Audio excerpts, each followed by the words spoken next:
आप सभी के जितने भी चैनल पे जनता जनार्दन है उसको मेरे तरफ से नमस्कार प्रणाम। प्रशांत किशोर जी प्रेस कॉन्फ्रेंस के माध्यम से भाजपा के 4 बड़े नेताओं पे संगीन आरोप लगाए हैं और बताए हैं कि ये कितने भ्रष्ट लोग हैं। आप क्या कहिए? तो सही है, आज के दौर में जो भाजपा है वॉशिंग मशीन है, जो भी जाता है उसमें वॉशिंग मशीन में धुल जाता है। जो आरोप लगाए हैं जो भी नेता पे वाकई लगाए हैं, और प्रशांत जी जो भी किसी के ऊपर आरोप लगाते हैं पूरा डाटा निकाल के ही आरोप लगाते हैं, किसी के ऊपर ऐसे ही हवा में नहीं लगाते हैं। कोई भी नेता हो, या मंगल पांडे हो या सम्राट चौधरी हो,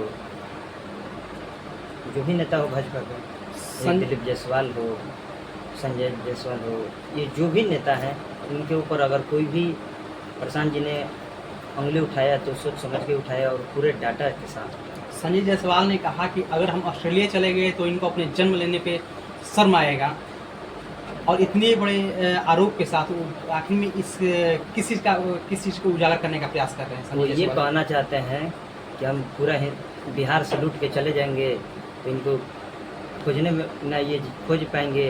हम भाजपा के जब तक सरकार रहेगा भाजपा के अंदर में लूटते रहेंगे। आज तक तो इन लोगों ने लूटते ही आ रहा है ना बिहार।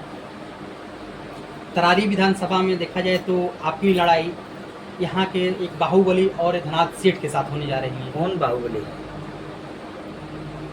तरारी बाहुबलियों का गढ़ कहा जाता है कि यहाँ बाहुबलियों जो था उस समय वो था, अब वो कुछ नहीं रह गया।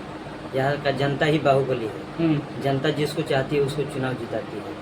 आपको ये बात बता दूं कि 2009 में ये जब तरारी परिसीमन चेंज हुआ था, पहले सहार हुआ करता था, उसके बाद 2010 में जिनको आप बाहुबली सुनील पांडे को कह रहे हैं, सुनील पांडे वहाँ 10 में जीते। उसके बाद उन्हीं को 15 में और 20 में यहीं के तरारी के जनता उनको शिकस्त दी है। ये भी हमको भूलना नहीं चाहिए। तो यहाँ की जनता बाहुबली है, कोई नेता बाहुबली नहीं है।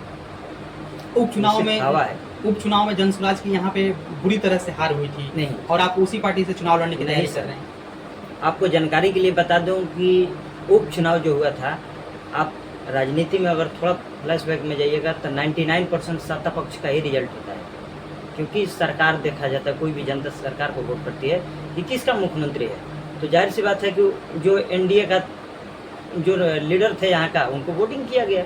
तो अब की बार भी तो एनडीए का सरकार है। आपको उस समय बता दें कि जनसुराज को जो आप बोल रहे हैं, मात्र 1 महीने के पार्टी 11% वोट लाई, और आज 15 साल 20 साल की पार्टी मात्र 15% वोट लाई। कहाँ बात कर रहे हैं सर?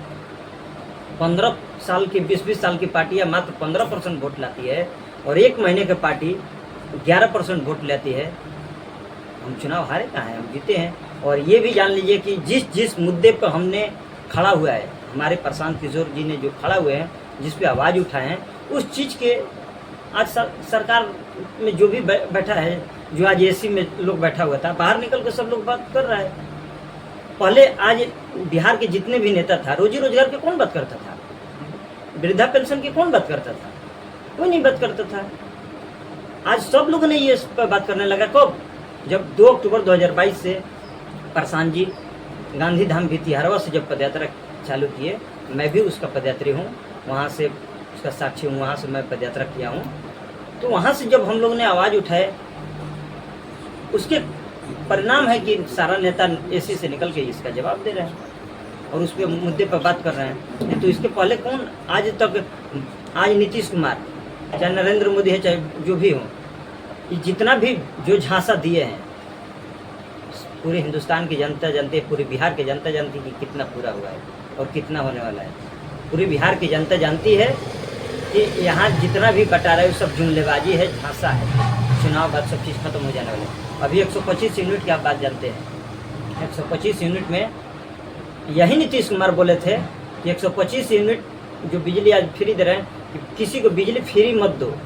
और जब चुनाव आया तो 125 यूनिट फ्री भी देने लगे, और जो बिजली 24 घंटे रहता था आज मात्र 10 से 12 घंटे बिजली रह रहा है। तमाम बड़ी बड़ी पार्टियां हैं बिहार में या केंद्र में, हर जगह सब लोग चुनाव लड़ रहे हैं। उसमें तमाम पार्टियां गठबंधन से लड़ रही है, और जनसुराज एक पार्टी है जो कि अकेले चुनाव 243 सीट पर लड़ रही है। क्या लगता है आप लोगों का उम्मीदवार जीत पाएगा? भैया यहाँ जिसकी- तरारी में भी। जिसकी ताकत होगा वही ना चुनाव लड़ेगा। ना भाजपा में ताकत है कि 243 पर लड़ सके, ना सेंट्रल में 543 पर लड़ सके, ना आरजेडी की ताकत है, ना जदयू की ताकत है, ना कांग्रेस की ताकत है। अगर ताकत है तो जनसुराज क्या है तो 243 पे चुनाव लड़ रहे हैं। लड़ने से नहीं, चुनाव निकलने की बात जहाँ तक आ रही है। 110% चुनाव निकलेगा। अगर पार्टी आपको टिकट देती है, आप जीत के आते हैं, तो पहला कदम आपका क्या होगा?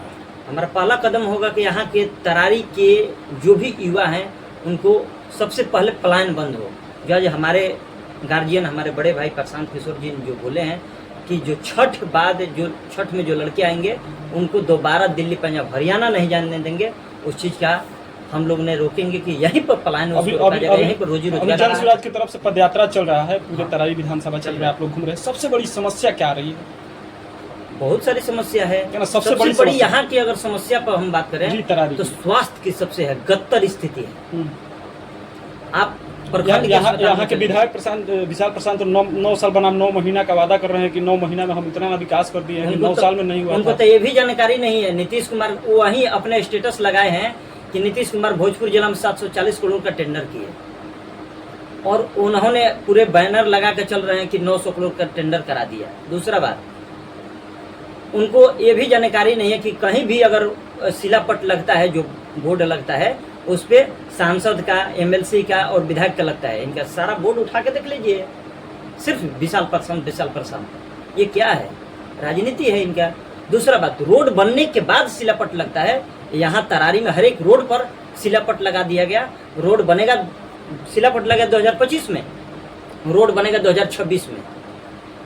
यह है इनका राजनीति। दूसरा, जो आज 900 करोड़ का ढोंग पिट रहा है, मात्र 740 करोड़ का स्वीकृति किया गया, उसमें से 300 करोड़ का 27% कमीशन भी निकाल लिया गया। परिचय अपना दे दीजिए। मेरा नाम प्रद्युमन कुमार है और मैं तरारी विधानसभा का संभावित प्रत्याशी हूँ जनसुराज जनसुराज से। धन्यवाद।